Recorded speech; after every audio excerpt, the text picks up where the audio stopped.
Hello नमस्कार, कैसे हैं आप? आज हम सब देखने वाले हैं क्लास 12th के हिस्ट्री का इम्पोर्टेंट क्वेश्चन जितने भी चैप्टर नंबर 2 से बन सकते हैं। लेकिन ये सभी क्वेश्चन जितने भी देखेंगे हम सब वह होगा शॉर्ट आंसर क्वेश्चन, मतलब शॉर्ट क्वेश्चन होगा, लघु उत्तरीय प्रश्न होगा जो कि 2 नंबर में पूछा जाता है एग्जाम में। ये जो प्रश्न जितने भी होंगे 2027 के एग्जाम के दृष्टि से बहुत ही ज़्यादा इंपॉर्टेंट प्रश्न होगा। ठीक है, तो आप लोग एकदम ही डिटेल से देखिएगा और मैं आपको डिटेल से समझाऊंगा और आप लोग अपने दोस्तों के साथ भी शेयर कीजिएगा। तो ये जो चैप्टर नंबर 2 है, चैप्टर नंबर 2 का नाम है राजा किशन और नगर से जितने भी इंपॉर्टेंट क्वेश्चन बन सकते हैं उस प्रश्न को हम आपको सॉल्व कराने वाले हैं इस वीडियो में। तो देखते हैं हम सब पहला प्रश्न, प्रश्न नंबर 1। प्रश्न नंबर 1 जो है बहुत ही इंपॉर्टेंट है और बहुत ही मज़ेदार प्रश्न है। प्रश्न नंबर 1 है कि महाजन पदों में से किन्हीं 4 का नाम बताइए। प्रश्न कह रहा है कि महाजन पदों में किन्हीं 4 का नाम बताइए। तो हम सब पहले ही पढ़ते हैं कि महाजन पद, तो महाजन पद मतलब क्या? महाजन पद मतलब कहना है कि एक देश है, देश में राज्य होता है। उसी प्रकार प्राचीन जो भारत का साम्राज्य था उसे राज्य को महाजन पद कहा जाता है। प्राचीन भारत के जो साम्राज्य थे उसको महाजन पद कहा जाता है। क्या कहा जाता है? महाजन पद, अर्थात राज्य को महाजन पद कहा जाता है। और जो हम सब पढ़ते हैं चैप्टर नंबर 2 में लगभग 16 महाजन पद पढ़ते हैं। 16 महाजन पदों में से बोला है कि किन्हीं 4 महाजन पद का नाम बताइए। तो हम आपको 16 का 16 ही महाजन पद का नाम बताएंगे। सबसे पहले हम सब देखते हैं कि 4 महाजन पद जो कि इंपॉर्टेंट है, यही सब लिखना है एग्जाम में। तो पहला लिखेंगे मगध, फिर दूसरा लिखेंगे कौशल, तीसरा लिखेंगे वज्जी, फिर चौथा लिखेंगे अंग। जो और अन्य महाजन पद है तो है काशी है, कौशल है, अंग है, मगध है, वज्जी है, चंदी है, वत्स है, कुरु है, पंचाल है, मत्स्य है, सूरसेन है, अस्मक है, अवंती है, गांधार है और कंबोज है। यह सब महाजन है। अन्य महाजन पद जो हम अभी बताए आपको महाजन पद, इनमें से कुछ महाजन पद जो कि बहुत इंपॉर्टेंट है वो बार बार ऑब्जेक्टिव के रूप में पूछा जाता है। तो हम इंपॉर्टेंट को फिर से दोहरा देते हैं। नंबर 1 काशी, फिर नंबर 2 है कौशल, नंबर 3 है मगध, इंपॉर्टेंट समझ लीजिए ये जितने भी हम बोल रहे हैं अभी। फिर नंबर 4 है वज्जी, नंबर 5 है कुरु और नंबर 6 है अवंती और नंबर 7 है गंधार। ये सातों महाजन पद बहुत ही इंपॉर्टेंट है, इस तरह के प्रश्न पूछा जाता है। तो अब हम देखने वाले हैं प्रश्न नंबर 2। प्रश्न नंबर 2 बहुत ही इंपॉर्टेंट है। प्रश्न 2 कहता है कि पाटलिपुत्र, प्रश्न 2 कह रहा है कि पाटलिपुत्र की स्थापना किसने और कब की थी। प्रश्न 2 बहुत ही इंपॉर्टेंट है। यह प्रश्न पूछने की बहुत ज़्यादा संभावना रहती है। हो सकता है कि आपकी बार 2027 के एग्जाम में भी पूछ सके, इसलिए यह प्रश्न को आप सब ध्यान से याद करेंगे। याद नहीं करेंगे तो 2 या 3 बार इस वीडियो को आप अगर देखेंगे तो आपको पूरी तरह से एकदम माइंड में सेफ हो जाएगा। तो हम सब देखते हैं कि पाटलिपुत्र नगर की स्थापना अजातशत्रु के पुत्र उदयन यानी उदयन ने की थी। लगभग कब की थी? 460 ईसा पूर्व में गंगा और स्वर्ण नदी के संगम के निकट की थी। कब की थी? 460 ईसा पूर्व में। कौन की थी? उदयन ने की थी। उदयन किसका पुत्र था? अजातशत्रु का। और जो ये पाटलिपुत्र है, पाटलिपुत्र से पहले मगध का मतलब जो राजधानी था वह था कहाँ? वह था राजगिरी। फिर जो उदयन आया, उदयन जब शासक बना तो उसने पाटलिपुत्र कर दिया। ठीक है, फिर इसका बाद में यह लगभग मगध साम्राज्य की राजधानी बन गई। फिर बाद में यही मगध साम्राज्य की राजधानी बन गई जब से उदयन आया, अपने शासन करने लगा। अपना राजा जब बना उदयन तब मगध का राजधानी बदल कर रख दिया पाटलिपुत्र। कहाँ रख दिया? पाटलिपुत्र। तो प्रश्न नंबर 2 भी हम सब बहुत ही डिटेल से देख लेते हैं। तो आप सबको पहले बता देते हैं कि प्रश्न नंबर 2 तो हम सब देख लिए अभी। तो प्रश्न नंबर 2 से जो रिलेटेड इंपॉर्टेंट टाइप के अगर ऑब्जेक्टिव क्वेश्चन पूछा जाता है कि उदयन जो था यह किस वंश से था। उदयन हर्यक वंश से था और हर्यक वंश का पहला राजा बिंबिसार था और दूसरा राजा अजातशत्रु था और तीसरा राजा उदयन था और अंतिम राजा जब हर्यक वंश का अंत होने लगा था तो अंतिम राजा था नागदशक। और बिंबिसार का पुत्र था, मतलब बिंबिसार का बेटा था अजातशत्रु, अजातशत्रु का बेटा था उदयन। फिर उदयन के बाद जितने भी राजा, फिर अंतिम में जो राजा बने नागदशक बने। मना किस वंश का? हर्यक वंश का। और ये सब किस वंश से था? सभी था हर्यक वंश से था। और कहाँ का शासक था? तो मगध साम्राज्य का शासन था। तो हम सब 2 नंबर प्रश्न भी और अच्छे से डिटेल में एक्सप्लेन कर लिया। अब सब हम देखने वाले प्रश्न नंबर 3। 3 नंबर भी प्रश्न बहुत ही इंपॉर्टेंट है, तो इसे भी आप लोग देख लीजिएगा क्योंकि आने की संभावना यह भी बनी रहती है। उतना तो नहीं है लेकिन भी यह प्रश्न पूछा जाता है, आने की बहुत ज़्यादा संभावना रहती है। तो हम सब देखते हैं प्रश्न नंबर 3। प्रश्न नंबर 3 कहता है कि समुद्रगुप्त को भारत का नेपोलियन कहा जाता है। क्यों?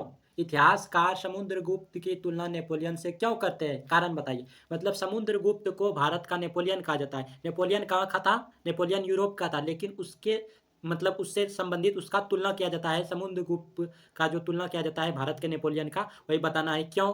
किया जाता है, क्यों कहा जाता है, या फिर बोल सकते हैं कि क्यों कहा जाता है भारत का नेपोलियन समुद्रगुप्त को? तो हम सब इसका आंसर देखते हैं। समुद्रगुप्त को भारत का नेपोलियन इसलिए कहा जाता है क्योंकि उसने छोटे-छोटे राज्यों को जीतकर भारत में राजनीतिक एकता स्थापित की। ठीक वैसे ही, मतलब इस जगह होगा समुद्रगुप्त, ठीक वैसे ही नेपोलियन ने पूरे यूरोप को जीता। इस जगह क्या होगा? नेपोलियन। नेपोलियन ने जिस तरह पूरे यूरोप को छोटे-छोटे रूप में जीतकर अपना साम्राज्य बड़ा किया, उसी प्रकार समुद्रगुप्त ने भी अपना साम्राज्य को बड़ा किया। इसीलिए इसीलिए डॉक्टर वी.ए. स्मिथ, ये एक इतिहासकार है, डॉक्टर वी.ए. स्मिथ ने, किसने, ये प्रश्न पूछ सकता है कि डॉक्टर वी.ए. स्मिथ ने भारत का नेपोलियन कहा समुद्रगुप्त को, मतलब उसकी तुलना की समुद्रगुप्त को। यही कारण है कि भारत की नेपोलियन कहा जाता है समुद्रगुप्त को। क्यों कहा जाता है? क्योंकि छोटे-छोटे राज्य को, छोटे-छोटे प्रांत को जीतकर अपने साम्राज्य को बड़ा किया। कौन? समुद्रगुप्त ने। जिस तरह नेपोलियन ने अपना पूरा यूरोप जीत लिया, छोटे-छोटे प्रांत से पूरा यूरोप महाद्वीप ही जीत लिया, उसी प्रकार समुद्रगुप्त ने भी अपना साम्राज्य को बढ़ाने के लिए छोटे-छोटे स्तर पर अपना राज्य जीता, फिर अपना साम्राज्य को बड़ा किया। तो हम सब प्रश्न नंबर 3 डिटेल में देख लिया। अब देखते हैं कि प्रश्न नंबर 4 क्या है, और बहुत ही मजेदार प्रश्न है ये। 4 नंबर प्रश्न है, बहुत ही ज्यादा इंपॉर्टेंट है। ठीक है, तो प्रश्न 4 कहता है कि सातवाहन वंश या फिर सातवाहन राज्य के बारे में टिप्पणी लिखे, मतलब सातवाहन वंश के बारे में बताना है। तो इसको हम एक्सप्लेन करते हैं। कण्व वंश के अंतिम शासक सुशर्मक को मारकर सिमुक ने 60 ईसा पूर्व में सातवाहन वंश की शुरुआत की। मतलब सातवाहन वंश की शुरुआत किसने की थी? सिमुक ने। किसको मारकर? कण्व वंश के अंतिम राजा कौन थे?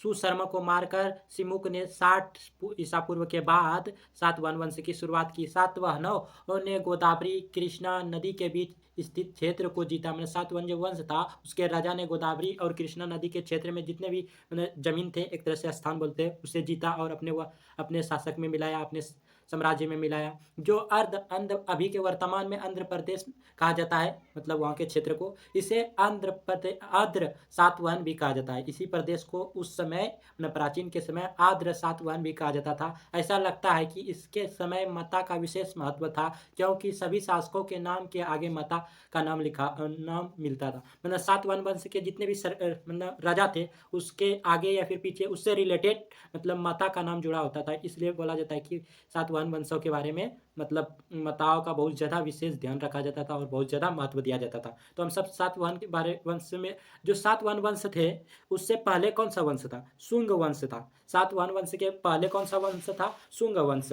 और सातवाहन वंश के बाद जितने राजा बने, सातवाहन वंश में जितने राजा थे वो लगभग 20 शासक बने, मतलब 20 राजा बने थे सातवाहन वंश में। पहला था सातकर्णी प्रथम और फिर गौतमी पुत्र, इसी तरह करके 20 थे जो भी इंपॉर्टेंट है, हम सब उसे पढ़ते हैं अपने चैप्टर में। फिर अंतिम जो राजा बना था यक्षश्री सतकर्णी, यह सभी ऑब्जेक्टिव में पूछ सकता है। फिर इसके बाद सातवाहन वंश समाप्त हो गया, फिर मौर्य काल या फिर मौर्य साम्राज्य में कुषाण वंश का शासन हुआ। इस तरह सातवाहन वंश पर टिप्पणी लिख देंगे हम सब और आगे बढ़ेंगे। प्रश्न नंबर 5 देखें। 5 नंबर प्रश्न है, गुप्त काल के 2 प्रसिद्ध मंदिर का नाम बताना। ना गुप्त काल में जो भी प्रसिद्ध मंदिर थे वो 2 का नाम बताना है। तो हम सब लिखेंगे गुप्तकालीन 2 मंदिर का नाम इस प्रकार है, फिर लिखेंगे या फिर लिख सकते हैं नाम एवं स्थान निम्नलिखित है, इस तरह लिखेंगे। फिर नंबर 1 देंगे, नंबर 1 में लिखेंगे देवगढ़ के दशावतार मंदिर। देवगढ़ के दशावतार मंदिर यह वैष्णव धर्म से संबंधित सबसे महत्वपूर्ण मंदिर है। यह जो मंदिर है वैष्णव धर्म से संबंधित सबसे महत्वपूर्ण मंदिर है। और फिर दूसरा पॉइंट लिखेंगे भूमरा का शिव मंदिर, यह शैव धर्म से संबंधित सबसे महत्वपूर्ण मंदिर है, भूमरा का शैव मंदिर। ठीक है, तो अब देखेंगे हम सब अगला प्रश्न नंबर 6। प्रश्न नंबर 6 है, बहुत ही इंपॉर्टेंट क्वेश्चन है ये, क्योंकि यह प्रश्न पूछा ही जाता है हर बार, तो हो सकता है कि इस बार भी आने की बहुत ज़्यादा संभावना हो। इसलिए इस प्रश्न को ध्यान से देखेंगे और ध्यान से भी हम आपको मतलब समझाएंगे, ताकि आप आसानी से और स्वयं से लिख लें, ताकि याद करने की कोई ज़रूरत ना हो। सिर्फ 1 से 2 बार अगर पेन कॉपी कलम लेके अगर घर में प्रैक्टिस करेंगे तो हो जाएगा। ठीक है, तो हम सब देखते हैं। प्रश्न नंबर 6 कहता है, अशोक के धम्म या फिर धर्म बोल दिए, अशोक के धम्म नीति के विषय में आप क्या समझते हैं? यही इसी तरह प्रश्न रहता है कि अशोक के धम्म नीति या फिर अशोक के धम्म के विषय में आप क्या जानते हैं या फिर क्या समझते हैं, यही सब प्रश्न रहता है। यह प्रश्न पूछा भी जाता है हमेशा। तो इसका आंसर लिखेंगे, सम्राट अशोक ने अपने शासनकाल में लोगों के नैतिक जीवन और अच्छे आचरण के लिए कुछ नियम बताए जिन्हें धम्म कहा जाता है। मतलब सम्राट अशोक मतलब शासक था, जो शासक अशोक जिसे अशोक महान कहा जाता है, उसी ने अशोक चक्र का निर्माण भी किया था। और जो कि अपने शासक के लिए अच्छे कर्मों का कुछ नियम बताए, लेकिन वो अपने शासक पर फॉलो करने के लिए ज़बरदस्ती जोर नहीं दिया, सिर्फ बताया था, उसके बीच में रखा था। तो क्या क्या रखे थे वही सब हम सब देखते हैं। तो पहला पहला जो पॉइंट रखा था, बड़ों का आदर करना। पहला पॉइंट क्या था? बड़ों का आदर करना। इसमें लिखेंगे अशोक के अनुसार सभी लोगों को अपने माता पिता, गुरु, ऋषि मुनियों, ब्राह्मणों और बुद्धिजनों का सम्मान करना चाहिए। मतलब बड़े आदमी का सम्मान करना चाहिए। और फिर दूसरा उसने बताया सबके साथ अच्छा व्यवहार करना चाहिए। सबके साथ अच्छा व्यवहार करना चाहिए। अशोक ने बताया अपने प्रजा को बताया। परिवार के सदस्य, रिश्ते से सेवकों, गरीब और दासों के साथ प्रेम, दया और निर्ममता से पेश आना चाहिए।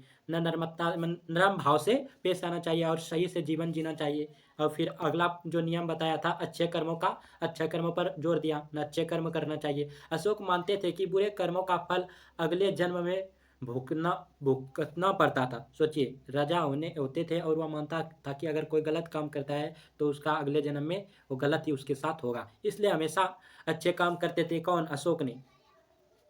फिर अगला जो पॉइंट है, अगला जो बात बताया आपने जनता को, अहिंसा। अहिंसा करना नहीं बोला था अपने जनता को अशोक। तो अशोक के धम्म धम्म की सबसे महत्वपूर्ण बात अहिंसा थी। इनके अनुसार किसी भी जीव के मन, वचन या कर्मों को कोई भी तकलीफ नहीं देना चाहिए। मतलब अशोक मानता था कि मतलब हत्या करना गलत बात है, और वही अपना प्रजा को भी बता रहे थे। और अगला जो नियम बताया अपना प्रजा को, पापों का बचाव। पाप का बचाव मतलब पाप से अगर मुक्त होना चाहते हैं तो ईर्ष्या, क्रोध, अहिंसा और झूठ को अशोक ने पाप बताया। मतलब पाप किसे कहता है? एक तरह से अशोक बताया कि ईर्ष्या, मतलब ईर्ष्या जो करते हैं हम सब, घृणा किसी से, क्रोध, अहिंसा और झूठ, ये सब जो बोलते हैं मतलब गलत गलत काम करते हैं, उसी को अशोक ने कह दिया कि यही सब पाप है। उन्होंने लोगों से इस बुराइयों को दूर करने के लिए सलाह दी। यही सब बारे में कहा और लोग को उसने बताया कि ये सब करना गलत बात है। तो हमने सभी क्वेश्चन को डिटेल से एक्सप्लेन कर लिए है। तो अब क्लास समाप्त किया जाता है। आप लोग बताएंगे कमेंट में कि क्लास कैसा लगा, और अगला प्रश्न, अगला जो वीडियो आने वाला है आप लोग बताएंगे कि किस चीज़ का वीडियो आने वाला है। तब तक के लिए धन्यवाद और फिर जय हिंद।